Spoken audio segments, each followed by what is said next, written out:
श्रीगुरो श्रीयुतापदकमलं श्रीगुरुन् वैष्णवांश्च श्रीरूपं साग्रजातं सहगना रघुनाथान्वितं तं सजीवं साद्वैतं सावधूतं परिजनसहितं कृष्णचैतन्यदेवं श्रीराधाकृष्णपादान् सहगना ललिता श्रीविशाखान्वितांश्च हे कृष्णकरुणा सिन्धो दीनबन्धो जगत्पते गोपेश गोपिका कान्ता राधाकान्त नमोऽस्तुते तप्तकाञ्चन गौराङ्गी राधे वृन्दावनेश्वरी वृषभानुसुते देवी प्रणमामि हरिप्रिये वाञ्छाकल्पतरुभ्यश्च कृपासिन्धुभ्य एव च पतितानां पावनेभ्यो वैष्णवेभ्यो नमो नमः। नमो विष्णुपादाय कृष्णप्रेष्ठाय भूतले श्रीमते भक्तिवेदान्ता स्वामिन्निति नामिने नमस्ते सारस्वते देवे गौरवाणी प्रचारिणे निर्विशेषा शून्यवादी पाश्चात्यदेशतारिणे श्रीकृष्ण चैतन्य प्रभु नित्यानन्द श्री अद्वैता गदाधरा शिवासादि गौरभक्तवृन्द हरे कृष्ण कृष्ण कृष्ण हरे हरे हरे राम राम राम हरे हरे। मूकं करोति वाचालं पंगुं लंघयते गिरिं यत्कृपातमहं वन्दे श्रीगुरुं दीनतारिणं श्रील प्रभुपाद की जय, श्री गुरुदेव की जय। భాగవత ధర్మాన్ని తెలిసినటువంటి వాళ్ళు 12 మంది మహాజనులు. ఆ మహాజనుల గురించి మనం చెప్పుకుంటున్నాం. స్వయంభూ నారద శంభో కుమార కపిలో మనుహో ప్రహ్లాదో జనకో భీష్మో బలిర్వయ్యాసకీర్వయం ద్వాదశైతే విజానీమే ధర్మం భాగవతం భట గుహ్యం విశుద్ధం దుర్బోధాం యాం యజ్ఞాత్వామృతమస్నతే స్వజ్ఞానామృతమస్వతే. వీళ్ళు ఈ 12 మందికి భాగవత ధర్మం తెలిసినటువంటి వాళ్ళు. భాగవత ధర్మం తెలిసినటువంటి వాళ్ళు ఎక్కడికి చేరుకుంటారంట అంటే అమృతమైనటువంటి భగవద్ధామాన్ని చేరుకుంటారు. వాళ్ళు ఎప్పుడు కూడా నిత్యంగా భగవంతుడి యొక్క గుణగణాలను కీర్తిస్తూ ఉంటారు. మరి వాళ్ళు నడిచినటువంటి దారిలో నడవమని వేదాలు చెప్తున్నాయి.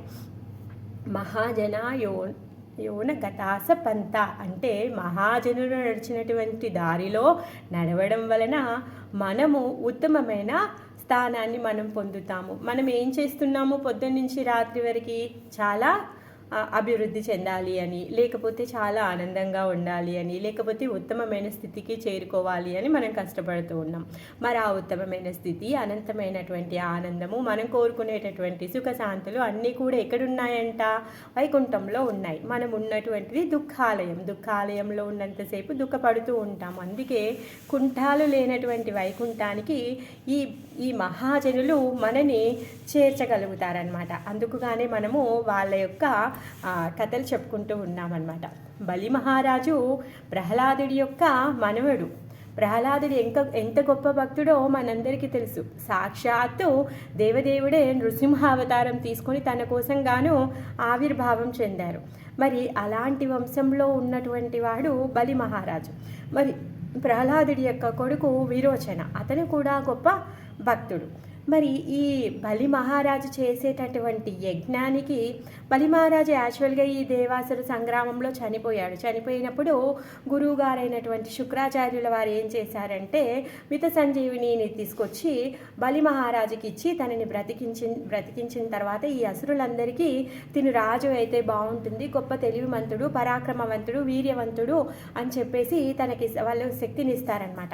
అయితే మరి అందరు అసురుల్లో కంటే కూడా బలి మహారాజు అంత గొప్ప శక్తివంతుడు ఎలా అయ్యాడు అని ఇంద్రుడు ఒకసారి వాళ్ళ గురువుని అడుగుతాడంట, బృహస్పతిని అడిగినప్పుడు బృహస్పతి వారు ఇలా చెప్తున్నారనమాట. ఎందుకు అంటే బలి మహారాజుకు ఉన్నటువంటి గురువు పట్ల శ్రద్ధ, బ్రాహ్మణుల పట్ల ఉన్నటువంటి గౌరవం, ఎవరైతే ఈ శుక్రాచార్యుల సంబంధించినటువంటి బ్రాహ్మణులు ఎవరైతే ఉన్నారో ఈ బ్రాహ్మణ కుటుంబీకులందరికీ కూడా తను చాలా సగౌరవం చేసి సపర్యలు చేస్తూ వాళ్ళందరినీ కూడా ఆదరిస్తూ ఉండేవాడనమాట. అందుకని వాళ్ళందరి యొక్క ఆశీర్వాదంతో వాళ్ళ యొక్క కృపతో తను ఇంత శక్తివంతుడిగా అయ్యాడు అని చెప్పేసి చెప్తాడనమాట. ఎందుకు అంటే దేవాసుర సంగ్రామంలో దేవతల చేతుల్లో బలి చనిపోయాడు. అంటే మా చేతుల్లో చనిపోయినటువంటి వాడు, అలాంటి వాడు ఇప్పుడు ఇంత అతి పరాక్రమంగా ఎలా తయారయ్యాడు, ఇంత తేజోమయంగా ఎలా తయారయ్యాడు అని చెప్పేసి తనకి డౌట్ వస్తుందన్నమాట. అడిగినప్పుడు భృగు చెప్తాడనమాట. ఆ విధంగా మరి ఈ బలి చక్రవర్తిలో ఉన్నటువంటి ఆ గుణం ఏంటి అంటే తను నిత్యంగా తపస్సు చేయడము, దానం చేయడము, యజ్ఞం చేయడము ఇవి కొనసాగిస్తూ ఉన్నాడనమాట. తన యొక్క పుణ్యపు అకౌంట్ని పెంచుకోవడం కోసంగాను తను చేస్తూ ఉంటాడు. బ్రాహ్మణులని గౌరవించడము, నిత్యంగా యజ్ఞం చేయడము, దాన ధర్మాలు చేయడము తను స్వతహాగా చేసేటటువంటి కార్యక్రమాలన్నమాట. మరి శుక్రాచార్యుల వారు ఏం చేశారు అంటే, ఇప్పుడు ఆయన శక్తి పొందిన తర్వాత ఇంద్రుణ్ణి ఆయన యొక్క ఇంద్ర పదవి నుంచి తరిమేసిన తర్వాత ఆయన ఇంద్రుడు అయిపోయాడు. మరి ఇంద్రుడు అయిపోయాడు, కాకపోతే తనని నిజంగానే ఇంద్రుడిని చెయ్యాలి అనేసి అనుకుంటాడనమాట. అందుకని చెప్పేసి 100 యజ్ఞాలు తనతో చేయిద్దాము అని చెప్పేసి తను చేయించడానికి పూనుకుంటాడనమాట. మరి ఎప్పుడైతే ఇంద్ర పదవి నుంచి వెళ్ళిపోయాడో, ఇంద్రుడు తరిమివేయబడ్డాడో, పాపము తల్లి చూడలేకపోయింది. తల్లి బాధపడుతుంది. తన పుత్రుల యొక్క స్థానము కోల్పోయారు. వాళ్ళందరూ కూడా అక్కడి నుంచి మాయమైపోయారు, అంతర్ధానమైపోయారు. ఎందుకు అంటే అసురుల యొక్క ప్రభావం అంతగా పెరిగిపోయింది. అసురులను వీళ్ళు ఎదిరించలేకపోతూ ఉన్నారు. వాళ్ళకు ఇప్పుడున్నటువంటి గ్రహస్థితి ఎలా అయిపోయింది అంటే అసురులని సపోర్ట్ చేసే విధంగా అయిపోయిందనమాట. అందుకు గాను వీళ్ళందరూ కూడా ఏం చేశారు అంటే అక్కడి నుంచి అందరూ అంతర్ధానమైపోయారు. తల్లి పాపం దేవతల యొక్క పరిస్థితిని చూసి తను బాధపడుతూ భర్త దగ్గరికి వెళ్ళి అడుగుతుందనమాట. నా పిల్లలు ఉత్తమ స్థానంలో ఉన్న వాళ్ళు ఇలా అయిపోయారు, సో తిరిగి వాళ్ళ యొక్క స్థానం పొందడం కోసం గాను మీరు నాకు ఏదో ఒక ఉపాయం చెప్పండి, నాకు ఏదన్నా వ్రతం చెప్పండి అనేసి అంటే అప్పుడు భర్త చెప్తాడు, కశ్యపుడు అతిథికి చెప్తున్నాడు. ఏమంటాడు అంటే, నువ్వు వ్రతం చేసి సాక్షాత్తు దేవదేవుణ్ణి మెప్పించు అని చెప్తాడనమాట. అప్పుడు ఆమె వ్రతం చేయడంతో సాక్షాత్ దేవదేవుడు ఆమె గర్భంలో ఆవిర్భవిస్తాడనమాట. ఎప్పుడైతే ఆ దేవాది దేవుడు అతిథి కశ్యపుల గృహంలో ఆవిర్భవించారో తను పుట్టగానే సన్యాసం తీసేసుకొని బ్రహ్మచర్య తీసేసుకొని తను వెళ్ళిపోతాడనమాట. నేను ఇంట్లో ఉండను, నేను వెళ్ళిపోతాను అని చెప్పేసి తను వెళ్ళిపోతాడనమాట. తన యొక్క అందము చాలా పరమ దివ్య మంగళ స్వరూపము. తర్వాత ఆయన పుట్టిన తర్వాత ఆయన ఎప్పుడైతే ఈ ఉపనయన సంస్కారం చేసేటప్పుడు దేవతలందరూ, పార్వతీదేవి, ప్రతి ఒక్కరు కూడా వచ్చి వాళ్ళకు శక్తి తగ్గట్టుగా వాళ్ళందరూ కూడా వామనుడికి తనకి అన్ని గిఫ్ట్లు ఇస్తారనమాట. సో అవన్నీ తను స్వీకరించి అక్కడి నుంచి తను వెళ్ళిపోతాడనమాట. యాక్చువల్గా ఈ అవతారంని ఉపేంద్ర అనేసి అంటారు, ఎందుకంటే ఇంద్రుడి యొక్క తమ్ముడు అవతారం. కాకపోతే తను స్వరూపంలో చూడడానికి పొట్టిగా ఉంటాడు కాబట్టి వామన అని పిలుస్తారనమాట. అందుకే ఆయన వామన పేరుతో ఫేమస్ అయ్యాడనమాట. అలా మరుగుజ్జు బ్రాహ్మణుడి రూపము అని కూడా అంటారు, ఎందుకంటే అలా పొట్టిగా ఉన్నాడు కాబట్టి. ఇప్పుడు బలి చక్రవర్తి చేసేటటువంటి యజ్ఞ స్థలానికి ఈ వామనుడు వచ్చాడు. మరి ఎందుకు తెలుసు శుక్రాచార్యుడికి, ఇప్పుడు ఇక్కడ యజ్ఞం జరుగుతోంది, సో ఈ యజ్ఞాన్ని డిస్టర్బ్ చేయడం కోసం కానీ దేవతలు ఏదైనా ప్లాన్ చేయొచ్చు, విష్ణు కూడా ప్లాన్ చేయొచ్చు. ఎందుకంటే ఎప్పుడెప్పుడు దేవతలకి ఇంద్రారి వ్యాకులం, ఎప్పుడైతే ఈ దేవతలందరూ కూడా ఇక్కట్ల పాలవుతారో అప్పుడు స్వామి అవతారం తీసుకొని ఈ అసురులని సంహరిస్తూ ఉంటాడు. మరి ఎప్పుడైనా విష్ణు రావచ్చు, అందుకని చెప్పేసి మొత్తం యజ్ఞస్థలం అంతా కూడా టైట్ సెక్యూరిటీ పెట్టేశాడు. ఎవరు కూడా రావద్దు, ఆడవాళ్ళు రావద్దు, ముసలి వాళ్ళు రావద్దు, మగవాళ్ళు రావద్దు, పిల్లలు రావద్దు, పశువులు జంతువులు ఏవి రావద్దు. ఎందుకు అంటే విష్ణు ఏ రూపంలో అయినా వస్తాడు. తను పక్షి రూపంలో రావచ్చు, చేప రూపంలో రావచ్చు, ఆడవాళ్ళ రూపంలో రావచ్చు. ఆయనకి ఏంటండి, సగం మానవుడు, సగం సింహ రూపమే తీసుకున్నటువంటి వాడు, సూకర రూపమే తీసుకున్నటువంటి వాడు. తను ఏ రూపంలో అయినా వస్తాడు, మాయగాడు. అందుకని చెప్పేసి ఎవరికి కూడా ఎంట్రీ లేకుండా నో ఎంట్రీ పెట్టేసి టైట్ సెక్యూరిటీ పెట్టేశాడు. కాకపోతే విష్ణువు ప్రతి ఒక్కరి హృదయంలో ఉన్నటువంటి వాడు. ఎక్కడికి ఎలా వెళ్ళాలో, ఎప్పుడు వెళ్ళాలో, ఎవరిని ఎక్కడ అణచాలో, ఎవరిని ఎక్కడ గొప్పగా చేయాలో తనకి తెలియదేముంది. అందుకు గాను వామనుడు ఎప్పుడైతే ఆ యజ్ఞస్థలం దగ్గరికి వచ్చాడో సామగానాన్ని పాడుతూ ఉన్నాడు. తను పాడేటటువంటి పాట సామగానంలో పాడుతూ ఉన్నాడంట. మరి సామగానము భగవంతుడైన దేవాది దేవుణ్ణి కీర్తించడానికి ఈ వేదమూర్తులందరూ కూడా సామగానాన్ని చేస్తూ ఉంటారు. అలాంటి ఉత్తమమైనటువంటి రాగంలో ఉత్తమమైన పలుకులతో సామగానం చేస్తూ వస్తూ ఉన్నాడనమాట ఆ వామనుడు. ఎప్పుడైతే ఆ వామనుడి యొక్క అమృతమయమైనటువంటి వాక్కులు ఏవైతే ఉన్నాయో ఆ వాక్కులంట అక్కడ ఉన్నటువంటి సభాసదులందరూ, యజ్ఞాన్ని చేసేటటువంటి ఋత్వికులు అందరి యొక్క చెవుల్లో నుంచి హృదయంలోకి వెళ్ళిపోయిందంట. వెళ్ళగానే అసలు వచ్చిన వాళ్ళెవరు, పాడిన వాళ్ళెవరు, వాళ్ళని తప్పకుండా చూడాలి అని చెప్పేసి ప్రతి ఒక్కరిలో కూడా ఆతృత పెరిగింది. అప్పటికి శుక్రాచార్యుల వారు అక్కడ ఉన్నటువంటి పూజారిని తొందర పెడుతున్నాడు. మీరు కానివ్వండి, ఆలస్యం చేయదు, పూర్ణాహుతి చేసేయండి, కానివ్వండి. బలి మహారాజుకి చెప్తున్నాడు, నువ్వు లేవద్దు, ఇప్పుడు యజ్ఞపీఠం నుంచి నువ్వు లేవద్దు అని చెప్పేసి తను చెప్తూ ఉన్నాడనమాట. మరి అలాంటి మధురమైనటువంటి గానం ఎప్పుడైతే వినిపించిందో ఆ గానం వినగానే ప్రతి ఒక్కరికి చూడాలని ఉంది. అలానే బలి మహారాజుకి కూడా చూడాలని ఉంది. మరి సాక్షాత్ ఇంటి ముందుకి బ్రాహ్మణుడు వస్తే ఎవరైనా ఆయనకి ఎదురు వెళ్ళి స్వాగతం పలకకుండా ఆయనకి సపర్యలు చేయకుండా ఉంటారా? ఉండలేరే. మరి సాక్షాత్ రాజు తను మళ్ళీ బ్రాహ్మణుడి పట్ల గౌరవం కలిగినటువంటి వాడు, బ్రాహ్మణులకి దాన ధర్మాలు చేసేటటువంటి వాడు, గొప్ప వంశంలో ఉన్నాడు సాక్షాత్ ప్రహ్లాద మహారాజు. ఏంటి? భక్త శిరోమణ ప్రహ్లాద, ఆ ప్రహ్లాదుడి యొక్క మనవడే. మరి అతను ఇప్పుడు ఇంటి ముందుకు వచ్చినటువంటి బ్రాహ్మణుడికి ఏ విధంగా స్వాగతం పలకుండా ఉంటాడు? ఆయన సభ్యతలోనే అలా ఉంది. ఆయన చిన్నప్పటి నుంచి నేర్చుకున్నదే అది. ఇప్పుడు తనకు ఉన్నటువంటి అలవాట్లని మార్చుకోలేడు. తన రక్తంలో ఉండడానికి విరుద్ధంగా తను ప్రవర్తించలేడు. మరి ఇంకా వస్తాడు పాపం, యజ్ఞపీఠం నుంచి లేస్తాడు, వామనుడికి స్వాగతం పలకడానికి అని వెళ్తాడనమాట. వామనుని యొక్క రూపాన్ని చూసి అక్కడున్న వాళ్ళందరూ కూడా మాట్లాడుకుంటున్నారంట. వచ్చిన అతను సూర్యుడా, లేకపోతే చంద్రుడా, గంధర్వుడా, లేకపోతే ఏ దేవతను, మరి ఎవరితను ఇంత దేదీప్యమానంగా వెలిగిపోతూ ఉన్నాడు అని చెప్పేసి ప్రతి ఒక్కరు అనుకుంటున్నారంట. ఒకరు సూర్యుడు అంటున్నారంట, కాదు, తన యొక్క రూపము చూడు ఎలా వెలుగుతుంది, ఎర్రని వెలుగు లేదు, తెల్లని వెలుగు ఉంది. సో తను చంద్రుడు అనేసి కొంతమంది అంటున్నారంట.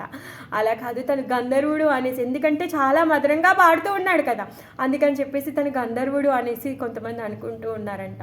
సో ఆ విధంగా తను అందరూ కూడా ప్రతి ఒక్కరు కూడా నానా రకాలుగా అనుకుంటున్నారు. అంతలోకి శుక్రాచార్యుల వారు చూస్తున్నారనమాట, పరీక్షించి చూస్తూ ఉన్నారు. తను అర్థం చేసుకుంటున్నారనమాట. వచ్చినవాడు హరి అంటే ఏంటి? హరించేటటువంటి వాడు. ప్రతి ఒక్కటి కూడా హరించేటటువంటి వాడు. హరి అనగానే ఏంటి? హరించేవాడు. ఏం హరిస్తాడంట?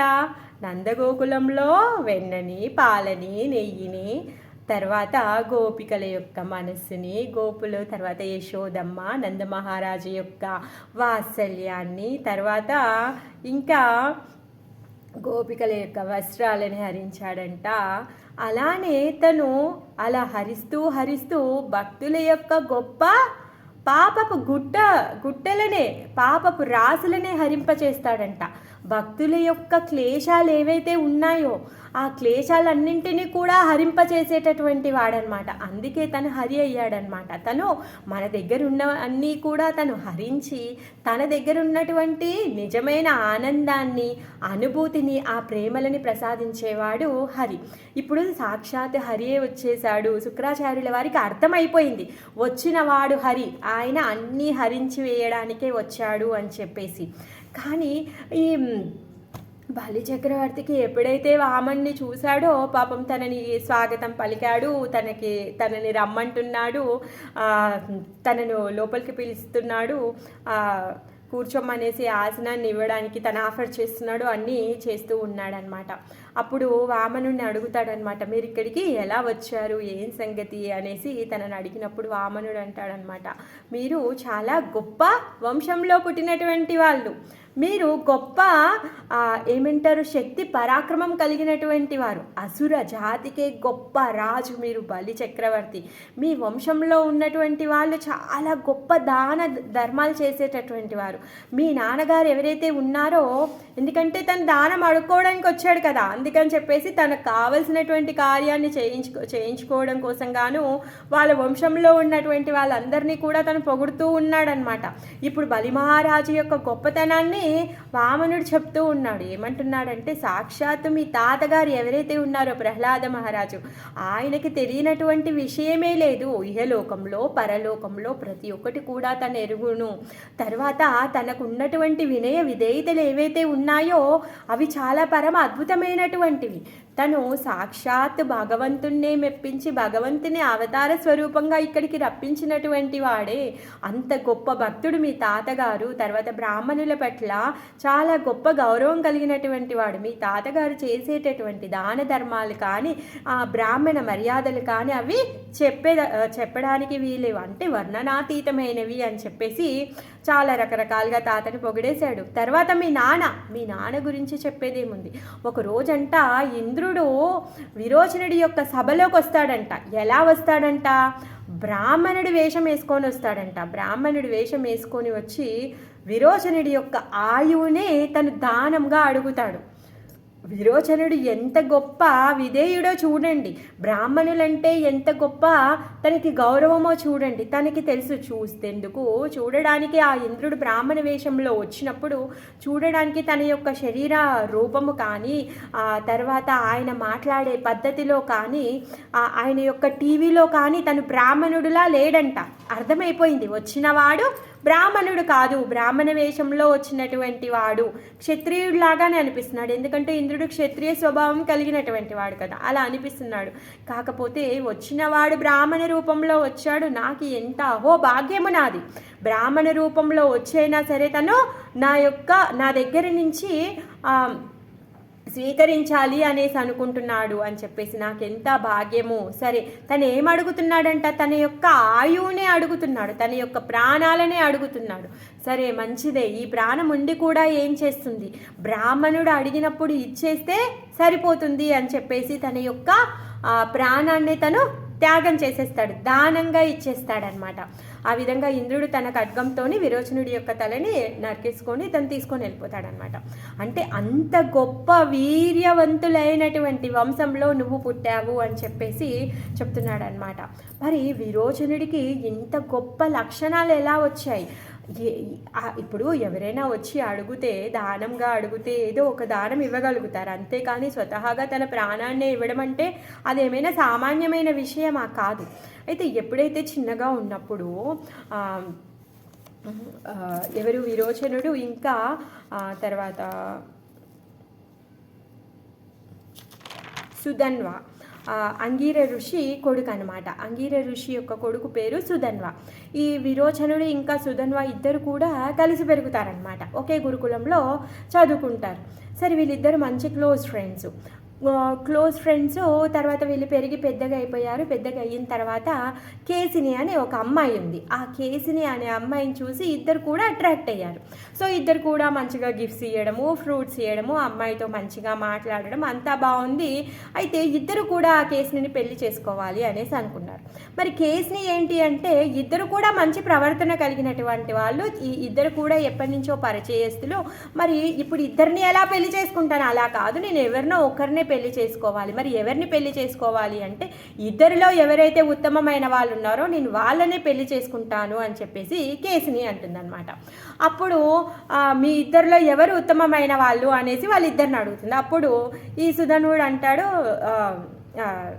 విరోచనుడు అంటాడు, మా నాన్న ఇంత గొప్పవాడు, మాకు ఇంత ఆస్తి ఐశ్వర్యం ఉంది, ఇంత గొప్ప శక్తి పరాక్రమవంతులము మేము అని చెప్పేసి తనకు ఉన్నటువంటి ఏదైతే చరిత్ర కానించి థాట్ బాట్ అన్నీ కూడా చెప్పేస్తాడనమాట. సో నేను ఉత్తమమైన వాడిని, నాకు ఇంత శక్తి పరాక్రమం ఉంది, నేను అందరినీ రక్షించేవాడిని, అది ఇది అని చెప్పేసి అసలు కులానికి రాజుని, నేను దేవతలే భయపడతారు అది అని చెప్పేసి ఇతను చెప్తాడు, నేను ఉత్తమమైన వాడిని అనేసి చెప్తాడు.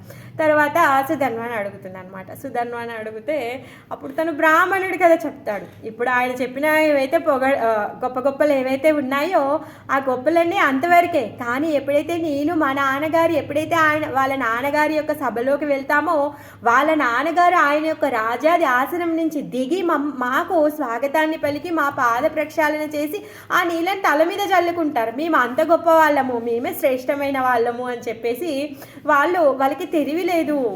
వాళ్ళు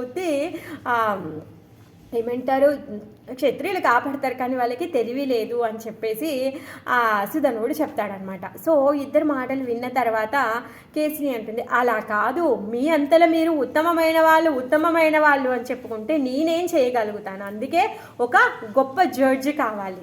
ఆ జడ్జి ఎలా ఉండాలి అంటే ఎవరి పట్ల కూడా పక్షపాతంగా ఉండొద్దు. తను ఇప్పుడు మీ ఇద్దరిట్లో ఎవరైతే శ్రేష్టమైన వాడు అని చెప్తారో అప్పుడు వాళ్ళని నేను పెళ్లి చేసుకుంటాను అనేసి కేసుని చెప్తుందన్నమాట. చెప్పేసరికి అప్పుడు వీళ్ళిద్దరు కలిసి ఏం చేస్తారు అంటే ఈ అంగీర ఋషి దగ్గరికి వెళ్తారు. ఫస్ట్ ఏమంటాడు అంటే విరోచనుడు, నా మొత్తం ఆస్తి ఐశ్వర్యాన్ని అంతా కూడా నేను పణంగా పెడుతున్నాను అనేసి అంటాడు. అప్పుడు సుధనుడు అంటాడు, ఏంటి నువ్వు ఆస్తి నీ ఐశ్వర్యం నువ్వు సంపాదించిందా ఏమైనా? అదంతా కూడా మీ నాన్న సంపాదించింది, మీ తాతలు సంపాదించింది, అది పెడితే ఏమొస్తుంది పణంగా, నీ ప్రాణాలని పెట్టు అనేసి సుధనుడు అంటాడనమాట. సరే అని చెప్పేసి ఆస్తి ఐశ్వర్యం ఇవన్నీ పక్కకు పెట్టేసి ఇద్దరు కూడా ప్రాణాలు పణంగా పెట్టేశారు. ఇద్దరు కూడా పోటీ పడుతున్నారు. సో ఇద్దరు కూడా ఏంటి, ఎవరైతే ఉత్తమమైన వాళ్ళు ఉన్నారో వాళ్ళు బ్రతికుంటారు, ఎవరైతే కాదో వాళ్ళు చనిపోవాలి. తర్వాత ఎవరైతే ఉత్తమమైన వాళ్ళు ఉన్నారో కేసుని పెళ్లి చేసుకోవాలి. ఇది షరత్. ఇప్పుడు ముగ్గురు కలిసి ఒక బెస్ట్ జడ్జి దగ్గరికి వెళ్తున్నారనమాట. నిష్పక్షపాతి అయినటువంటి వాడు న్యాయం చెప్పాలి, ఇద్దరిలో ఎవరో శ్రేష్టమైన వాడు చెప్పాలి. సో వెళ్ళారు, అంగీర ఋషి దగ్గరికి వెళ్ళారు. అంగీర ఋషి దగ్గరికి వెళ్తే అంగీర ఋషి చెప్తున్నాడు అనమాట. ఏమంటున్నాడు అంటే, మీరిద్దరు నా దగ్గరికి వచ్చారు, బాగుంది, కాకపోతే నాకంటే ఉత్తమమైన వాడు ప్రహ్లాద మహారాజు. మీరు ప్రహ్లాద మహారాజు దగ్గరికి వెళ్ళండి అని చెప్పేసి వాళ్ళిద్దరు అబ్బాయిలకి నచ్చ చెప్పి పంపిస్తాడనమాట. ప్రహ్లాదుడికి తెలుసు ఏంటి వీళ్ళిద్దరూ చిన్నప్పటి నుంచి క్లోజ్ ఫ్రెండ్స్, కాకపోతే కేసుని చూసిన తర్వాత వీళ్ళిద్దరు గొడవ పడుతున్నారు, ఆమె కోసమని ఇద్దరు గొడవ పడుతున్నారు అన్న సంగతి తెలుసు. అయితే ఆ రోజంట ప్రహ్లాద మహారాజా రాజ్యసభలో కూర్చున్నప్పుడు వీళ్ళిద్దరు కూడా చేతులు పట్టుకొని నడుచుకుంటూ వెళ్తున్నారంట. ప్రహ్లాదుడు చూసి ఏంటి వీళ్ళిద్దరి మధ్యలో మళ్ళీ స్నేహం కుదిరిందా, మరి ఏమైనా సంధికి వచ్చారా, ఏమైంది అనేసి అనుకుంటాడంట. అయితే అక్కడికి వెళ్ళి ప్రహ్లాదుడి దగ్గరికి వెళ్ళి న్యాయం అడుగుతారనమాట. మేము ఈ విధంగా కేసుని పెళ్లి చేసుకోవాలనుకుంటున్నాము, సో ఆమె ఉత్తమమైన వాళ్ళనే పెళ్లి చేసుకుంటాననింది, సో మేమిద్దరం ఏంటి మా ప్రాణాలని పణంగా పెట్టాము, ఇప్పుడు మా ఇద్దరిలో ఉత్తమమైన వాళ్ళు ఎవరు చెప్పండి. ఆ అంగీర ఋషి దగ్గరికి వెళ్తే అంగీర ఋషి సాక్షాత్ మీ పేరే చెప్పారు, అంతే, మీరు నిష్పక్షపాతంగా ఉంటారు, మీకు ఇహపర లోకాల్లో తెలియంది ఏమీ లేదు, ధర్మపరాయణ నిష్ఠ కలిగినటువంటి వారు మీరు అని చెప్పేసి మీ దగ్గరికి పంపించారు అనేసి అంటే అప్పుడు ప్రహ్లాద మహారాజు యొక్క ముఖం పేలిపోతుందంట పాపం. తర్వాత తను ఏం చేస్తాడంటే తను లేచి సుధన్వకి స్వాగతం పలికి తన పాద ప్రక్షాళన చేద్దాం, ఎందుకంటే బ్రాహ్మణ మర్యాద సో చేద్దామా అని లేస్తాడంట. అప్పుడు సుధనుడు అంటాడనమాట, లేదు ఈరోజు మీరు అలాంటి మర్యాదలేవి నాకు చేయాల్సిన అవసరం లేదు, మీరు ఏది చెప్పినా సరే అది నేను స్వీకరిస్తాను, ఎందుకంటే మా నాన్నగారు చెప్పారు కాబట్టి, సో మీకు మించిన జడ్జి ఇంకొకరు లేరు, సో మీరు న్యాయం చెప్పండి అనేసి అంటాడనమాట. అనగానే ప్రహ్లాదుడు అంటాడు, అప్పుడు చెప్తాడనమాట, అవును విరోచనుడు కాదు శ్రేష్టమైన వాడు, సుధనుడు శ్రేష్టమైన వాడు అనేసి చెప్తాడు. ఏ యుగంలో అయినా ఏ కాలంలో అయినా బ్రాహ్మణులు ఉత్తమమైన వాళ్ళు శ్రేష్టమైన వాళ్ళు అని చెప్పేసి తను చెప్తాడనమాట. ఆ విధంగా మరి బ్రాహ్మణులు ఉత్తమమైన వాళ్ళు ఎలా అంటే భగవంతుడి యొక్క స్వరూపంతో మనము ఈ 4 వర్ణాలను పోల్చుకుంటే పాదాలేమో శూద్రుల తర్వాత ఏమంటారు పొట్టానా ఉదరమేమో వైశ్యులు, భుజాలేమో క్షత్రియులు, తర్వాత తలేమో బ్రాహ్మణులు. సో మరి ఇప్పుడు ఒకవేళ యాక్సిడెంట్లో కాలు ఇరిగింది అనుకోండి, ఎలానో ఒకలాగా బతికిస్తాడు, అవునా కాదా? పొట్టలో ఏదైనా ప్రాబ్లం వచ్చిందనుకోండి, పోనీ తిండి తినకనో ఉపవాసం చేసో గాలి పీల్చుకొనో నీళ్ళు తాగో ఎంతోమంది చేస్తూ ఉంటారు, సిద్ధులు ఉన్నారు కదా, బ్రతికేస్తారు. చెయ్యి విరిగింది అనుకోండి, ఎలానో ఒకలాగా బ్రతికేస్తారు. అలానే తల పోతే శరీరం అయితే ఉండదు కదా, బ్రతకలేరు కదా. అంటే బ్రాహ్మణులు అనే అటువంటి వాళ్ళు ఎంత ఇంపార్టెంటో చెప్తున్నారు. ఎందుకంటే బ్రాహ్మణులకు ఉన్నటువంటి తెలివి ఎలాంటిది అంటే ప్రతి ఒక్క జీవిని కూడా భగవద్ధామ భగవద్ధామానికి చేర్చేటటువంటి తెలివి వాళ్ళకుంది. భగవంతుడి యొక్క తత్వాన్ని ప్రతి ఒక్కరికి చెప్పి భగవద్ధామానికి చేర్చేటటువంటి బాధ్యత వాళ్ళు తీసుకున్నారు. ఎక్కడైతే ఏదైతే అధర్మం నడుస్తోందో ఆ అధర్మాన్ని ఖండించి అక్కడ ధర్మాన్ని స్థాపింపచేసేటటువంటి నిజాయితీ వాళ్ళ దగ్గర ఉంది. అలా అని చెప్పేసి వాళ్ళ పాస్తులని కూడగొట్టుకుంటారంటే అలా ఏమీ కూడగొట్టుకోరు. కొంచెం లోభంగా ఉంటారు, వాళ్ళకి ఇచ్చేటటువంటి దక్షిణలు ఇంకొంచెం ఎక్కువగా ఇస్తే బాగుంటుంది అనుకుంటారు. కానీ వాళ్ళు మించినటువంటి పాస్తులని కూడగొట్టుకోవడంలో వాళ్ళకి ఉండదు. సత్యసంధత, నిజాయితీ, శుచి, శుభ్రత ఇవన్నీ కలిగినటువంటి వాళ్ళు. అందుకని ఈ బ్రాహ్మణులు ఉత్తమమైనటువంటి వాళ్ళు అని చెప్పేసి చెప్తాడనమాట. అప్పుడు ఎందుకంటే ఇప్పుడు సొంత కొడుకు యొక్క ప్రాణాలు వదిలేస్తాడు ఇంకా, అందుకని చెప్పి తను పాపం కొంచెం బాధపడతాడనమాట. తర్వాత ప్రహ్లాదుడు ఇలా చెప్పిన తర్వాత నువ్వే ఉత్తమమైన వాడివి అని చెప్పిన తర్వాత ప్రహ్లాదుడు ఏం చేస్తాడంటే సుధనుడి దగ్గరికి వెళ్ళి ప్రార్థిస్తుంటాడనమాట. ఓ బ్రాహ్మణోత్తమ, మీరు దయా కలిగినటువంటి వాళ్ళు, కరుణ కలిగినటువంటి వాళ్ళు, దాన ధర్మాలు చేసేటటువంటి వాళ్ళు. సో నేను ఈరోజు నా పుత్రుడి యొక్క ప్రాణాన్ని దానంగా అడుగుతున్నాను. అది మీకు నచ్చితేనే ఇవ్వండి. మీకు ఆయన బ్రతికి ఉండడము అంటే సేఫ్, మీకేమీ ఇబ్బంది లేదు, అది మీకేమీ కష్టం కాదు అనుకుంటేనే ఆయన ప్రాణాలని మిగిలించండి. లేకపోతే మీరు ఆయన యొక్క ప్రాణాలను తీసుకోండి. మీకు సరి అయితేనే నా పుత్రుడి యొక్క ప్రాణాలను ఇవ్వండి, లేకపోతే లేదు అనేసి అడుగుతాడనమాట. అడిగినప్పుడు అప్పుడు సుధనుడు అంటాడు, లేదు నేనేమి విరోచనుడి యొక్క ప్రాణాలు తీసుకోను. కాకపోతే అందరి ముందు కూడా విరోచనుడు నా యొక్క పాదాలను కడిగి ఆ పాద జలాన్ని తన తలలో చల్లుకోవాలి అనేసి చెప్తాడనమాట. ఆ విధంగా బ్రాహ్మణుల యొక్క ఉత్తమమైన స్థితిని ఇప్పుడు కాదు ఎప్పటి నుంచో కూడా చెప్తూ ఉన్నారన్నమాట. అందుకే అలాంటి బ్రాహ్మణుడి వేషంలో వచ్చినటువంటి వామన దేవునికి తను చేసేటటువంటి కార్యాన్ని యజ్ఞపీఠం మీద ఉన్నాడు, కానీ తను లేచి వచ్చి ఆ బ్రాహ్మణుడికి మర్యాద చెయ్యాలి అని చెప్పేసి వస్తాడు. కానీ గురువుగారు ఏమంటారు, లేదు, వచ్చినటువంటి వాడు హరి, నీ యొక్క సమస్త ఆస్తి, ఐశ్వర్యము, బలము ఇప్పటి వరకు నువ్వు ఏదైతే సంపాదించో అన్నీ కూడా హరించేస్తాడు, నువ్వు అలా చెయ్యొద్దు అనేసి అని చెప్తాడు. అప్పుడు ఏమంటాడు బలి మహారాజు, అలా కాదు, వచ్చినవాడు హరి అయితే గురువు ఏం చేయాలి, భగవంతుడితో కనెక్షన్ ఏర్పరచాలి. కానీ నువ్వు సాక్షాత్ ఆ భగవంతుడే వచ్చి అడిగేటప్పటికి మరి నువ్వు ఇలా వద్దు అంటున్నావు, ఇదేమైనా బాగుందా అంటే అప్పుడు గురువు గారికి కోపం వచ్చేసి నువ్వు నీ యొక్క సమస్త ఐశ్వర్యాన్ని కోల్పోతావు అని చెప్పేసి తను శపిస్తారు. ఎందుకు అలా శపిస్తారు అంటే తను చూస్తూ ఉన్నారంట శిష్యుడి యొక్క ఫ్యూచర్ని. ఎందుకంటే కొంచెం సేపట్లో మొత్తం తన ఐశ్వర్యం అంతా కోల్పోబోతున్నారంట, అది చూస్తూ ఉన్నారనమాట. సో వామనుడు వచ్చాడని పలుకుతున్నారు.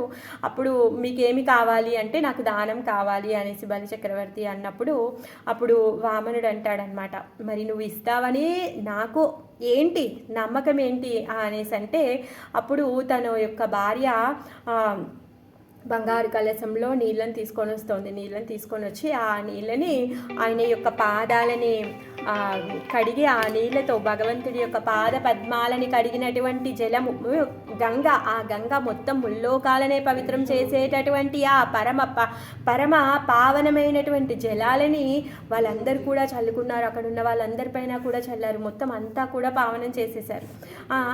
ఆ విధంగా సో ఎప్పుడైతే తను నీళ్ళని పోస్తూ ఉన్నాడో శుక్రాచార్యుడు ఏం చేస్తాడంటే ఆ నీళ్ళకి అడ్డుపడతాడనమాట. అడ్డుపడ్డప్పుడు వామనదేవు ఒక దర్భను తీసుకొని గుచ్చుతాడనమాట. అందుకే శుక్రాచార్యుడి యొక్క ఒక కన్ను పోతుంది. సో ఆ విధంగా తన యొక్క ఏమంటాడు దానం ఇవ్వడానికి తను సిద్ధమైపోయి దానం చేస్తాను అని చెప్పేసి తను ఒప్పందాన్ని ఒప్పేసుకున్న తర్వాత సరే మీకేమి కావాలి, నేను ఏమి ఇవ్వగలుగుతాను మీకు అనేసి అడుగుతాడనమాట. అడిగినప్పుడు ఆ వామనుడు ఏమంటారు బుజ్జి పాదాలు కలిగినటువంటి వాడు అతను ఏమంటాడు అంటే నాకు 3 అడుగుల నేల కావాలి అనేసి చెప్తాడనమాట. అది కూడా తన పాదాన్ని చూయించి నా పాదంతో 3 అడుగుల నేల ఇస్తే చాలు అని చెప్పేసి అంటాడనమాట. అప్పుడు బలి చక్రవర్తి ఒక నవ్వుతాడు. కనీసము నువ్వు ఎవరి దగ్గరికి వచ్చావు, ఆయన దగ్గర ఎంత సంపద ఉంది, అది చూసి మీకు తగ్గట్టుగా కాకుండా కనీసం నాకు తగ్గట్టుగా అన్నా మీరు దానం అడగాలి, అవునా కాదా? ఇప్పుడు పెద్ద గొప్ప రాజు దగ్గరికి వెళ్ళి 10 రూపాయలు అడిగితే ఏం బాగుంటుంది? అలానే ఉందన్నమాట. ఇప్పుడు వామనుడికి బలి చక్రవర్తి ఆ విధంగా చెప్తున్నాడంటే, కనీసము ఇప్పుడు మీరు అడిగేటటువంటి దానం ఏదైతే ఉందో ఆ దానం తీసుకున్నాక మళ్ళీ ఎవరి దగ్గరికి వెళ్ళి కూడా మీరు దానం అడగొద్దు. మీ లైఫ్ సెటిల్ అయిపోవాలి, మీ లైఫ్కి సరిపోనంతన్నా అడగండి కనీసము. అది కూడా మీరు ఇంత చిన్నగా ఉన్నారు, మీ యొక్క పాదం ఎంత ఉంది, ఇంతే ఉంది, చిన్న పాదమే. ఆ చిన్న పాదంతో కొలిస్తే ఆ 3 అడుగుల నేల ఏం సరిపోతుంది మీకు? అలా కాదు, మీకు ఒక ద్వీపాన్ని రాసియమంటారా చెప్పండి, లేకపోతే ఒక వర్షాన్నే రాసియమంటారా చెప్పండి, ఒక 10 ఊర్లు కావాలంటారా, రాజ్యంలో కొంత భాగం కావాలంటారా, లేకపోతే ఈ 14 లోకాలు ఏవైతే ఉన్నాయో ఈ 14 లోకాల్లో ఒక లోకమే మీకు కావాలంటారా? అలా తీసుకోండి, బాగుంటుంది. అప్పుడు మీరు నా తాహతుకు తగ్గట్టుగా మీరు అడిగినట్టుగా ఉంటుంది. మీరు ఇంకొకరి దగ్గర మళ్ళీ ఎప్పుడు కూడా అడగాల్సిన అవసరం పడదు. సో అగ్రహారం కావాలి, లేకపోతే గొప్ప రాజ్యం కావాలి, మీరు బ్రాహ్మణులు కాబట్టి మీకు అనేకమైనటువంటి ఆవులు కావాలి, మీరు పెళ్లి చేసుకోవడానికి అందమైన అమ్మాయి కావాలి, సపర్యలు చేయడానికి దాసులు కావాలి, ఇలాంటివి ఏమైనా అడగండి, నా తాహతుకి తగ్గట్టుగా అడగండి అని చెప్పేసి బలిచక్రవర్తి అనేసి అంటాడనమాట. అప్పుడు వామనదేవ్ అంటాడు, వద్దులే నాయన, ఎందుకంటే ఎంత ఇచ్చినా కూడా లోభం ఎలాంటిది అంటే ఇంకా కావాలి అనిపిస్తుంది. సో నేను బ్రాహ్మణ్ణి కదా, అందుకే నాకు అవేమీ వద్దు. నేను నా పాదాలతో 3 అడుగులు కొలుచుకునే అంత ఎంత ఇస్తే అంతే చాలు. అందులో ఒక చిన్న పర్ణశాల వేసుకొని నేను అందులో సుఖంగా ఉంటాను చాలు అంటాడు. మరి ఆ 3 అడుగుల్లో చిన్న బుడ్డి పర్ణశాల వేసుకొని మరి ఏం తింటావు, ఏం చేస్తావు అంటే, పర్వాలేదు, నేను అజగర వృత్తి, నేను బ్రహ్మచారుణ్ణి, నాకెందుకు దాంట్లో సామాన్లు ఎందుకు, నాకు నేనేమైనా పని చేస్తానా? అజగర వృత్తి, అజగర అంటే కొండచిలు, అదేమైనా పని చేస్తుందా? దాని దగ్గరికి ఏదైనా జీవి వస్తే అది లపక్కన పట్టేసుకొని తిని అలానే మొద్దుగా పడుకుంటుంది. నేను కూడా అలాంటి వాడిని, ఎవరైనా దానం ఇస్తే తింటాను, ఫీస్టు లేదు అంటే ఫాస్టింగు, అంతే. ఎవరైతే ఇచ్చారనుకోండి ఆ రోజు ఫీస్టింగు, ఎవరైతే ఇవ్వలేదనుకోండి ఆ రోజు ఫాస్టింగు, అంతేనా? అజగర ప్రవృత్తి, నేను చేసేది అలాంటి వృత్తి. నాకెందుకు ఈ భవనాలు, ఈ సంపత్తి, ఇవన్నీ నాకెందుకు, నాకేమొద్దు, నా పాదాలతో 3 అడుగులు ఇస్తే చాలు అనేసి అడుగుతూ ఉన్నాడనమాట. అలా మరి ఇంకా ఎన్నో విధాలుగా చెప్పాడు, ఎన్నో ఆఫర్స్ ఇచ్చాడు బలి చక్రవర్తి. ఇంకా ఎట్టకెళ్ళికి తను ఒప్పుకోకపోయేసరికి అప్పుడు తను ఏం చేస్తాడంటే, సరే మీ యొక్క పాదాలతోనే మీరు కొలుచుకోండి అనేసి చెప్తాడనమాట. 3 అడుగుల స్థలాన్ని. మరి ఆ బ్రాహ్మణుడు వటుడు ఇంతింతై వటుడింతై అని చెప్పేసి ఏం చేశాడంట, ఆకాశాన్ని, భూమండలాన్ని, 14 లోకాలని, తర్వాత ఏమంటారు అన్నింటినీ కూడా మించిపోతూ ఉన్నాడు. ఆయన మించిపోతూ ఉంటే ఎలా ఉంది అంటే, ఆయన యొక్క పాద పద్మము రసాతలంలో కనిపిస్తోంది అంట. భూమి రసాతలానికి వెళ్ళిపోయిందా అన్నట్టుగా ఉందంట. ఆయన పిక్కల దగ్గరికి పర్వతాలు వచ్చేసాయంట, జానువుల దగ్గరికి పక్షులు ఎగురుతూ ఉన్నాయంట, ఉరువుల్లో వాయువు తిరుగుతూ ఉందంట. ఆయన వస్త్రాలేమో సాయసంధ్యలుగా అయిపోయాయంట. గుహ్య ప్రదేశమేమో ప్రజాపతులందరూ తనని పూజిస్తూ అర్జిస్తూ ఉన్నారంట. కర్ణీ ప్రదేశంలో తర్వాత ఆయన యొక్క అనునాయులందరూ కూడా ఉన్నారంట. నాభి ఏమో ఆకాశంలో ఉందంట, కుక్షి ఏమో 7 సముద్రాలు, వక్షమేమో నక్షత్రాల గుంపులు, పాలపుంతలు కనిపిస్తున్నాయి, హృదయంలో ధర్మం కనిపిస్తుంది, తర్వాత స్థలంలో సత్యప్రియ కనిపిస్తుంది, మనస్సులో చంద్రుడు కనిపిస్తున్నాడు, వక్షస్థలంలో లక్ష్మీదేవి కనిపిస్తుంది, కంఠంలో సమస్త వేదాలు కనిపిస్తున్నాయి, తర్వాత భుజాలు సమస్త దేవతలు కనిపిస్తున్నారు, కర్ణములు సమస్త దిక్కులు కనిపిస్తున్నాయి, శరీరం ఊర్ధ్వలోకంలో అంతా కనిపిస్తుంది, కేశములేమో మేఘాలను దాటిపోయినట్టుగా ఉంది, నాసికలో వాయువు, నేత్రంలో సూర్యుడు, వదనంలో అగ్ని, వాక్కులో ఛందస్సు, జిహ్వ జలదేవతలు, వరుణదేవత,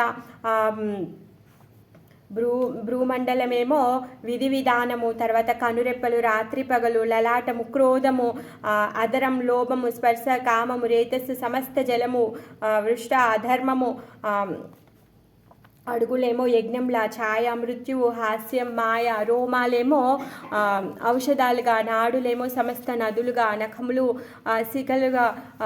శిలలుగా, బుద్ధి ఏమో బ్రహ్మాది దేవతలు ఋషులు మునులుగా కనిపిస్తున్నారు. అంటే సమస్తమంతా కూడా భగవంతుడి యొక్క శరీరంలో కనిపిస్తుంది, విరాట్ స్వరూపమే కనిపిస్తోంది.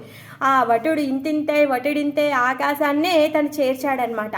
సో ఎప్పుడైతే బలి మహారాజు తను ఒబేసెన్స్ చేసి ఆ వామనుడి యొక్క పాదాలని తను నమస్కారం చేస్తూ ఉన్నాడో, ఆయన యొక్క చిన్న పాదం ఏంటి, 4-5 ఇంచుల పాదం కాస్త మొత్తం భూతలాన్నే ఆక్రమించేసింది. ఇంకొక పాదాన్ని తను ఎత్తి మొత్తము పైలోకాలన్నింటినీ కూడా, ఆకాశ మండలాన్ని అంతా కూడా తను ఆక్రమించేశాడు. ఎప్పుడైతే ఆయన పాదాన్ని పైకి చాచాడో తర్వాత ఆ ఈ కింద లోకాల్లోకి తన కింద పాదం కనిపిస్తుంది. పైన ఉన్నటువంటి స్వర్గ సత్య తప ఇవన్నీ లోకాలన్నీ దాటి ఎప్పుడైతే బ్రహ్మలోకానికి ఆయన పాదం వెళ్తుందో అప్పుడు ఆ విరజ నది ఏదైతే పొర ఉందో అక్కడ చిల్లుపడి అక్కడ ఉన్నటువంటి గంగ తను ప్రవహిస్తూ ఉందంట. ఎప్పుడైతే బ్రహ్మలోకం నుంచి భగవంతుడి యొక్క పాదము కనిపిస్తుందో అప్పుడు బ్రహ్మ తన కమండలంలో ఉన్నటువంటి జలంతో భగవంతుడి యొక్క పాదాన్ని ప్రక్షాళన చేశాడనమాట. అందుకనే బ్రహ్మ కడిగిన పాదము. సో ఆ పాద పద్మ జలమే గంగాదేవి. ఆ గంగాదేవి ఇప్పుడు మొత్తం ముల్లోకాల్లో తను ప్రవహిస్తూ ఉంటుందన్నమాట. ఆ భగవంతుడి యొక్క పాద స్పర్శ చేసినటువంటి ఆ గంగనే శివుడు తన తలపైన పెట్టుకున్నాడు. ఎక్కడైనా పెట్టుకోవచ్చు కదా, అవునా కాదా? ఆయన గుప్పిట్లో పెట్టుకోవచ్చు. ఆయన విషాన్నే కంఠంలో పెట్టుకున్నటువంటి వాడు. ఎందుకు కంఠంలో పెట్టుకున్నాడు? దాన్ని మింగనైనా మింగొచ్చు, ఊయనైనా ఊయొచ్చు కదా. కంఠంలో పెట్టుకోవాల్సిన అవసరం ఏముంది ఆయనకి? ఎందుకు అంటే ఆయన ఏం చేస్తూ ఉంటాడు, ఆయన యొక్క అక్షమాల పైన ఎప్పుడు రామనామ జపం చేస్తూ ఉన్నాడు. హృదయంలో రాముడున్నాడని ఆయన హృదయంలో ఆయన ఎప్పుడూ నిరంతరం రాముడి యొక్క దర్శనం చేసుకుంటూ ఉన్నాడు. మరి ఎప్పుడైతే ఈ విషయాన్ని తాగితే అది కంఠం ద్వారా కిందికి వెళ్ళేటప్పుడు హృదయం పక్కగుండా దాన్ని ప్రయాణిస్తుంది. ఈ విషయము, ఆ విషము రాముడి కంట చేటు కలిగిస్తుంది, నా హృదయంలో ఉన్నటువంటి రాముడికి చేటు కలిగిస్తుంది అని చెప్పేసి తను మింగలేదనమాట. మరి ఎక్కడైనా ఉంచేయచ్చు కదా. ఇప్పుడు సముద్రంలో తీసుకున్నాడు, దాన్ని ఎక్కడికైనా ఉంచేయచ్చు కదా.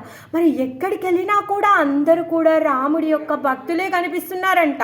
మరి ఎవరికైనా ఈ రామ భక్తులకి ఈ విషయం చేటు కలిగిస్తుంది అని చెప్పేసి దాన్ని మింగకుండా కక్కకుండా తను గలంలోనే పెట్టుకున్నాడు అనమాట. అందుకే తను నీలకంఠుడయ్యాడు. మరి అలాంటి రామ భక్తుడు ఏం చేస్తున్నాడు? ఇప్పుడు ఆ విష్ణు యొక్క పాద పద్మాలను కడిగినటువంటి జలాన్ని తన తలలో పెట్టుకున్నాడు. సో ఇప్పుడు ఆ గంగ మొత్తం ముల్లోకాలను కూడా పరమ పవిత్రం చేస్తూ ఉంది. ఎప్పుడైతే ఈ వామనుడు తన యొక్క 2వ పాదంతో మొత్తం ముల్లోకాలన్నింటినీ కూడా ఆక్రమింప చేశాడో, చేసిన తర్వాత బలి చక్రవర్తిని అంటున్నాడు, నువ్వు నాకు మాట ఇచ్చావు 3 అడుగుల స్థలాన్ని ఇస్తానని. మరి ఇప్పుడు అంతా అయిపోయింది 2 అడుగులకే, ఇప్పుడు నా 3వ అడుగు ఏది అని చెప్పేసి శుక్రాచార్యుడు అంటున్నాడు. చెప్పాను, నేను ఎంత చెప్పినా నువ్వు వినట్లేదు.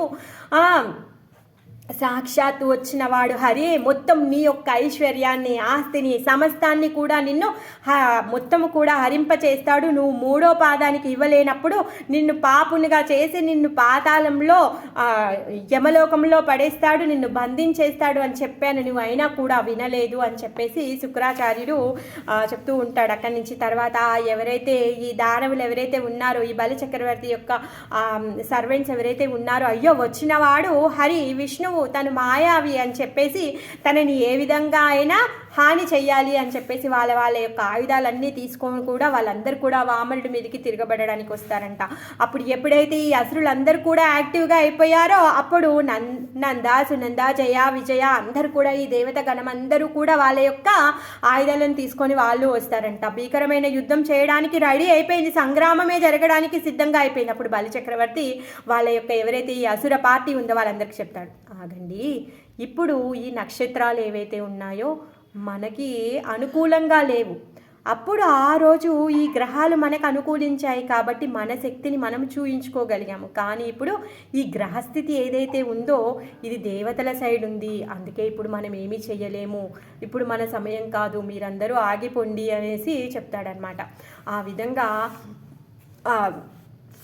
భగవంతుడి యొక్క స్వరూపం చూస్తున్నాడు. ఎందుకు ఇప్పటిదాకా నువ్వేమన్నావు, చాలా గర్వంగా చెప్పావు, నా దగ్గర ఇంతుంది అంతుంది, నువ్వు అడిగితే అది అడుగు ఇది అడుగు అని చెప్పావే, నువ్వు ఇస్తానన్నటువంటి 3 అడుగుల స్థలాన్ని నువ్వు ఇయ్యలేకపోయావు, ఇప్పుడు నా 3వ పాదం ఎక్కడ పెట్టాలి అనేసి అడుగుతూ ఉన్నాడనమాట వామనుడు. ఆయన లోపల ఉన్నటువంటి ఆ గర్వం ఏదైతే ఉందో, ఎందుకంటే నేను దానం చేయగలుగుతానని అసుర రాజు తన లోపల ఉన్నటువంటి గర్వం అంతా వదిలేసి తను చెప్తాడనమాట. సో నేను ఇంకా సాక్షాత్ దేవదేవుడే వచ్చి చేసేటటువంటి కార్యం చాలా పరమ పవిత్రమైనటువంటిది, నన్ను ఉద్ధరించడం కోసంగానే స్వామి వచ్చారు. ఎప్పుడు కూడా స్వామి ఏం చేస్తూ ఉంటారు, తన యొక్క అవతారం తీసుకొని అసురులని అందరినీ కూడా తను ఉద్ధరించడం కోసంగానే వస్తారు. అసురులందరినీ కూడా వధిస్తున్నారు, కానీ వధించి తను ఏం చేస్తున్నారు, అందరినీ కూడా ఆయన యొక్క గోలోకధామానికి, ఆయన వైకుంఠానికి తీసుకొని వెళ్తున్నాడు. సో అలానే స్వామి యొక్క కరుణ నా పైన. ఇప్పుడు ఆపదొస్తే ఆదుకునేవాడు కృష్ణుడు, ఆయన దగ్గరికి వెళ్ళి మొరపెట్టుకుంటాం. ఇప్పుడు బలిచక్రవర్తి ఆయన వల్లే ఆయన ఆస్తి అన్నీ పోతున్నాయి, ఇప్పుడు ఎవరికి వెళ్ళి మొరపెట్టుకుంటాడు తను మాత్రం, అవునా కాదా? సో అందుకని చెప్పేసి తను ఆత్మసమర్పణ చేసేసుకుంటాడనమాట. ఇంకా ఆత్మసమర్పణ చేసేసుకొని ఇంకా లేదు మీరే భగవంతుడిని కూడా కీర్తించి చెప్తాడనమాట, నేను అనుకున్నట్టుగా ఇంకా నా దగ్గర ఏమీ లేదు, సో మీరు నా తలపైన మీ యొక్క 3వ పాదాన్ని పెట్టండి అని చెప్పేసి తను చెప్తాడనమాట. అప్పుడు ఇంకా అక్కడికి ప్రహ్లాదుడు కూడా వస్తాడనమాట. నువ్వు అసలు మాకు చాలా పరమ శ్రేయోభిలాషివి, మేమంటే నీకు చాలా ఇష్టము, అందుకనే నువ్వు వచ్చి మమ్మల్ని అందరినీ ఉద్ధరిస్తూ ఉంటావు. చూడడానికి ఎలా ఉంటుందంటే నువ్వు మమ్మల్ని సంహరించినట్టుగా ఉంటుంది, కాకపోతే మీరందరూ కూడా మీరు మమ్మల్ని అందరినీ కూడా రక్షించడం కోసం, ఉద్ధరించడం కోసం కానీ మీరు రకరకాల రూపాల్లో వస్తూ ఉంటారు అనేసి చెప్తూ ఉన్నాడనమాట. మరి ఏదైతే గొప్ప గొప్ప అసురులు ఉన్నారో వాళ్ళు పొందినటువంటి సిద్ధిని నేను పొందాను అని చెప్పేసి చెప్తున్నాడనమాట. సో ఇంకా మరి ఐశ్వర్యము, ఈ ఆస్తి అంతా ఉంటే అప్పుడు నేను మీ యొక్క సేవని చేయలేను, ఇవన్నీ కూడా భగవంతుడి యొక్క భక్తికి ఆటంకం, కాబట్టి మీరు వచ్చి వీటన్నింటిని కూడా హరింపచేశారు, సో చాలా ధన్యవాదాలు అనేసి చెప్తున్నాడనమాట.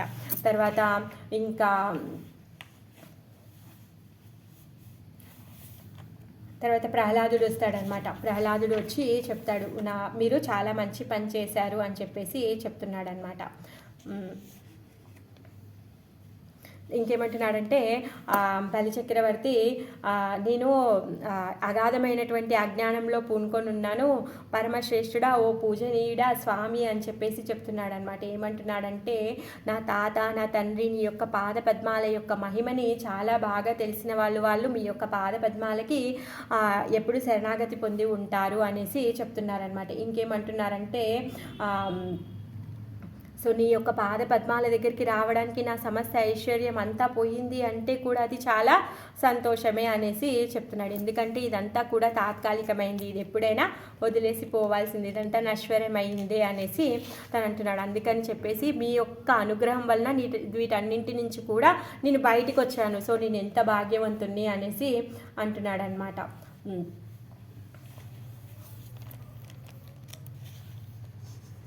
ఎప్పుడైతే ప్రహ్లాదుడు వచ్చాడో వామనుడి యొక్క ఈ దివ్యమంగళ స్వరూపాన్ని, ఈ విశ్వరూపాన్ని చూసి ఆయన పులకించిపోతూ ఉన్నాడంట. అష్టసాత్విక వికారాలు వచ్చేస్తున్నాయి ఆయన యొక్క పాద పద్మాలకి. అక్కడ ఆయన దండ ప్రణామాలు చేస్తూ ఉన్నాడనమాట.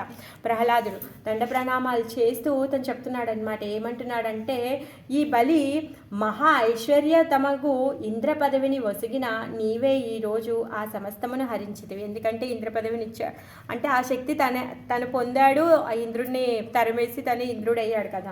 సో ఆ శక్తిని నువ్వే ఇచ్చావు, ఇప్పుడు నువ్వు సమస్తాన్ని కూడా హరించేశావు. ఈ రెండింటిలోనూ నీవు చక్కగా వ్యవహరించితివి. నేను తలచుచున్నాను, స్వర్గరాజనేడి మహోత్కృష్ట పదము ఈ బలిని అజ్ఞానాంధకారమున పడవేయుచున్నందున ఐశ్వర్యమంతను హరించి నీవు ఇతని ఏడ పరమ అనుగ్రహము చూపితివి అని చెప్పేసి ప్రహ్లాద మహారాజు వామనదేవికి ప్రార్థిస్తూ ఉన్నారనమాట. అందుకని ఇంత భౌతిక ఐశ్వర్యం ఏదైతే ఉందో అది ఏం చేస్తుంది అంటే మోహాన్ని కలగచేస్తుంది. ఎంత విద్వాంసుడైనా సరే తను నిగ్రహించుకోలేడంట.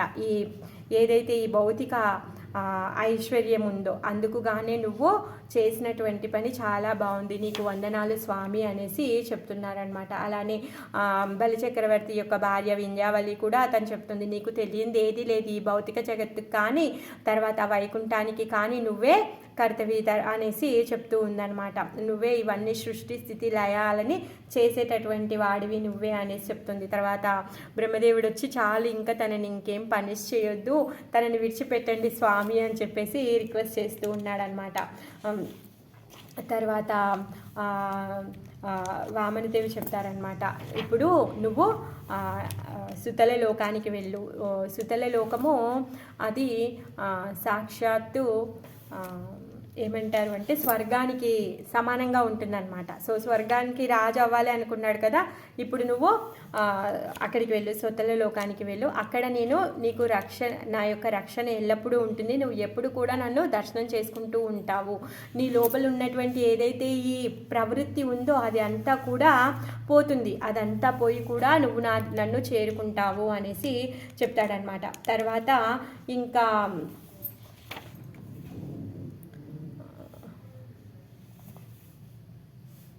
ఈ దైత్యుల సాంగత్యం వలన ఉన్నటువంటి నీ లోపల ఉన్నటువంటి లౌకిక భావాలు ఏవైతే ఉన్నాయో, ఈ చింతలు ఏవైతే ఉన్నాయో అవన్నీ కూడా నశిస్తూ ఉంటాయి అనేసి చెప్తున్నారు. నువ్వు సుతల లోకంలో ఉన్నప్పుడు వేరే ఎవరు కూడా ఈ లోకపాలులు ఎవరైతే ఈ దేవతలు ఉన్నారో వాళ్ళెవరు కూడా నీ దగ్గరికి రాలేరు, ఎందుకంటే స్వయంగా నేనే నీకు ప్రొటెక్షన్ ఇస్తాను అనేసి చెప్తున్నారనమాట. ఎవరైతే దాన్ని ఉల్లంఘించి ఎవరైతే వస్తారో వాళ్ళు నా చక్రాయానికి బలైపోతారు అనేసి చెప్తున్నాడనమాట. తర్వాత నేనెప్పుడు నీ చెంతనే ఉంటాను అనేసి చెప్తున్నాడు. రక్షస్యే సర్వతోహత్వాం సానుగం సపరిశ్చదం సదా సన్నిహితం వీరా తత్ర మాం దక్షతే భవాన్ నీకెప్పుడు కూడా రక్షణనిస్తాను మహావీరుడా, నేను సర్వదా నీ చెంత నుండి అనునాయులు ఉపకరణలతో సహా నిన్ను అన్ని విధములుగా రక్షించదను. అదియేగాక నీ వచట ఎల్లప్పుడూ నన్ను చూడగలవు. ఆహా, ఎంత అదృష్టం చూసారా! బలి చక్రవర్తి తనని తాను సమర్పించుకోవడం వల్ల భగవంతుడు కూడా మొత్తంకే తనని తాను సమర్పించుకుంటున్నాడు. అందుకే భగవంతుడు ఏమంటాడు, నేను భక్త పరాధీన అనేసి అంటాడు. ఏంటంట, భక్తుడి గురించి తప్పితే నాకు ఇంకా వేరే ఏమీ తెలియదు అని తను అనుకుంటాడు తన హృదయంలో. తర్వాత భక్తులు కూడా ఏమంటారంటే నాకు భగవంతుని గురించి తప్పితే ఇంకేమీ తెలుసుకోవాల్సిన అవసరం లేదు అనేసి భగవంతుడు అనుకుంటాడంట, భక్తుడు అనుకుంటారంట. ఆ విధంగా భక్తుడు భక్తికి తను అమ్ముడుపోతాడనమాట. ఈ బలి చక్రవర్తి చేసినటువంటి తన యొక్క ఆత్మ సమర్పణకి సాక్షాత్ దేవదేవుడు ఆయనకి గేట్ కీపర్ లాగా ఉన్నాడు. ఒక పురాణంలో కథ ఉంటుంది, ఏంటి అంటే ఆ సుతల లోకానికి 4 గేట్లు ఉన్నాయంట. అయితే ఎప్పుడైతే తను పొద్దున్నే లేచి బయటికి వెళ్ళడము లేకపోతే ఎక్కడికైనా వెళ్ళినప్పుడు బయటికి వెళ్తాడు కదా, మరి అతను వెళ్ళేటప్పుడు ఎప్పుడైతే తన యొక్క సేవకులు చెప్తారు కదా ఇప్పుడు బలి మహారాజు బయటికి వెళ్ళబోతున్నారు అని చెప్పినప్పుడు విష్ణు ఏం చేస్తారు అంటే ఈ 4 గేట్స్ దగ్గరికి పరిగెత్తుతూ ఉంటారంట తను ఏ గేట్లో నుంచి వస్తున్నారు అని చెప్పేసి. ఆ విధంగా రోజు జరగడంతో లక్ష్మీదేవి ఒకరోజు చూసి బలిచక్రవర్తి దగ్గరికి వెళ్ళి రిక్వెస్ట్ చేస్తుందంట, నువ్వు ఏదైనా ఒక గేట్ యూజ్ చేయొచ్చు కదా, ఆ గేట్ దగ్గరే నా స్వామి ఉంటాడు, లేకపోతే నీ కోసం అని చెప్పేసి 4 గేట్లలో పరుగులు తీస్తూ ఉన్నాడు నా స్వామి అని చెప్పేసి లక్ష్మీదేవి రిక్వెస్ట్ చేస్తుందంట. అంటే భగవంతుడు భక్తుడికి ఆ విధంగా తత్పరుడుగా ఉంటాడనమాట. ఆ విధంగా తన యొక్క రక్షణని, తన యొక్క కరుణని, తన యొక్క ప్రేమని ప్రతి ఒక్కటి కూడా భగవంతుడే ఉంటే ఇంకా కావాల్సిందేముంది, అవునా కాదా? భగవంతుడు ఎక్కడుంటే అది వైకుంఠం.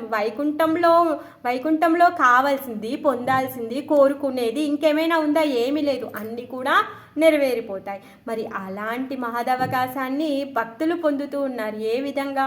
వాళ్ళు నిరంతరము భగవంతుడి యొక్క నామజపం చేయడము, భగవంతుడి యొక్క కథాశ్రవణము చేయడం వలన వాళ్ళు ఇలాంటి గొప్ప అవకాశాన్ని పొందుతున్నారు. అందుకే నిత్యం భాగవత సేవయ అనేసి అంటారనమాట. ఎప్పుడైతే మనము భగవంతుడి యొక్క కథాశ్రవణం చేస్తామో, భగవంతుడి యొక్క నామజపం చేస్తామో అప్పుడు మన హృదయంలో మనలా నుండి పోతాయి. అందుకే ఇప్పుడు లాస్ట్కి ఏమంటున్నాడు, దత్రా దానవ దైత్యానాం సంజ్ఞాతే భావాసురః దృష్ట్వా మదనుభవం వైసత్య కుంఠో వినక్షతి. దైత్య దానవ సాంగత్యం వలన ఉత్పన్నమైనటువంటి నీ లౌకిక భావనలు, చింతనలు అచ్చట నా పరమ ప్రభావమును గాంచినంతట వెంటనే నశింపగలవు. చేసావు అంటే ఇప్పుడు నువ్వు చేసినటువంటి ఈ సాంగత్యము పరిస్థితులు ఇవన్నీ అసురులతో ఇదంతా ఉన్నప్పుడు నీకు ఏవైతే వచ్చాయో ఇవన్నీ మలినాలు ఏవైతే ఉన్నాయో ఆ మలినాలన్నీ కూడా నా ప్రభావం వలన పోతాయి అనేసి చెప్తున్నాడు. మరి భగవంతుడి యొక్క ప్రభావం మనపైన ఎప్పుడు ఉంటుందంట? భగవంతుడి యొక్క కథాశ్రవణం చేసినప్పుడు, భగవంతుడి యొక్క నామజపం చేసినప్పుడు. హరే కృష్ణ కృష్ణ కృష్ణ హరే హరే, హరే రామ రామ రామ హరే హరే అనే మంత్రం ఏంటది? గోలోక ధన హరినామ సంకీర్తన గోలోక ధన. ఇది భగవంతుడి యొక్క వైకుంఠం నుంచి వచ్చినటువంటి మంత్రము. దీనికి ఉన్నటువంటి శక్తి అంతా ఇంత కాదు. మన యొక్క హృదయంలో ఉన్నటువంటి మలినాలను అది తీసేయగలిగేటటువంటి గొప్ప శక్తి కలిగినటువంటిది. అందుకనే భగవంతుడి యొక్క ప్రభావం మన మీద పడాలి అంటే మనం ఏం చెయ్యాలి అంటే మనము నిత్యము కూడా భక్తుల యొక్క సాంగత్యంలో భక్తిమయ కార్యాలు చేస్తూ భగవంతుడి గురించి వింటూ భగవంతుడి గురించి మాట్లాడుతూ ఉండాలన్నమాట. సతాం ప్రసంగాన్మాయా వీర్య సంవిదో భవంతి హృత్కర్ణ రసాయనదా కదా.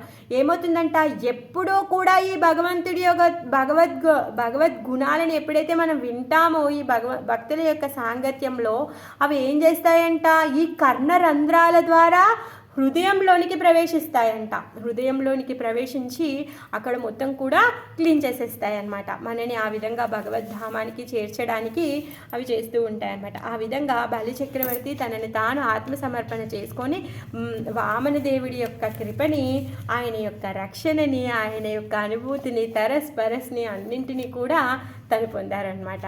హరే కృష్ణ. బలి మహారాజ్కి జై, వామన్ దేవికి జై. చెలయసి విక్రమణ బలే. ఏంటంట చెలయసి తను కపటంతో చూయించడానికి ఏం చూయించాడు? ఇంత చిన్న పాదం, 4 ఇంచుల పాదం చూయించాడు.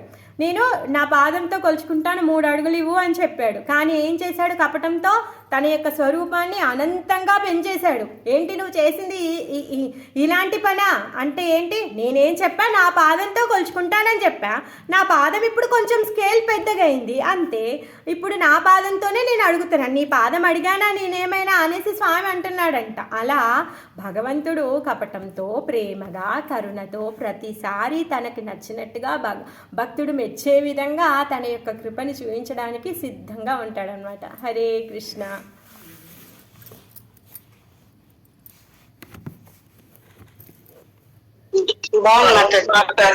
హరే కృష్ణ. మీరు వామనుడిది పద్యం చెప్పండి మాతాజీ. మీరు వామనుడిది పద్యం చెప్పండి. తను పెరుగుతాడు కదా, ఇంతింతై వట్టడింతై. మీకు వచ్చా?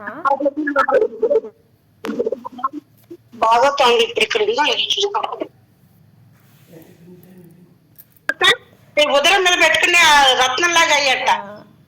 అదే నడుమొడ్డానం లాగా కనిపిస్తుంది. తర్వాత లాస్ట్ కి కింద లాగా అయిపోయాడు లాగా కనిపిస్తాడు ఆయన. తర్వాత ఆయన నెయిల్ పాలిష్ వేసుకున్నట్టుగా అదే అంత దూరం వెళ్ళిపోయాడు. దూరం వెళ్ళిపోతాడు. అదే అంతే, మర్చిపోయా నేను. చిన్నప్పుడు నేర్చుకున్నా కానీ గుర్తుకులేదు.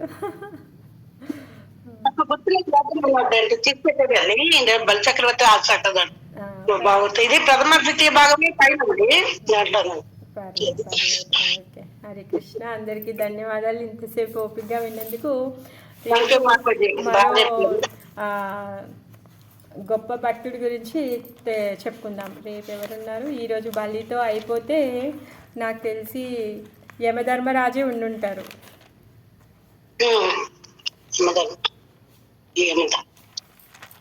యమధర్మరాజే, శుకదేవ గోస్వామి, ఇంకా యమధర్మరాజు, వీళ్ళిద్దరే అయితే అప్పుడు మన వీళ్ళు అయిపోతారు. ఇంకా సుఖదేవుడి గురించి మాకు కొంచెం ఐడియా ఉంది కానీ యమధర్మరాజు గురించి అసలు ఐడియా లేదు. మీరు చెప్తేనే వినాలి.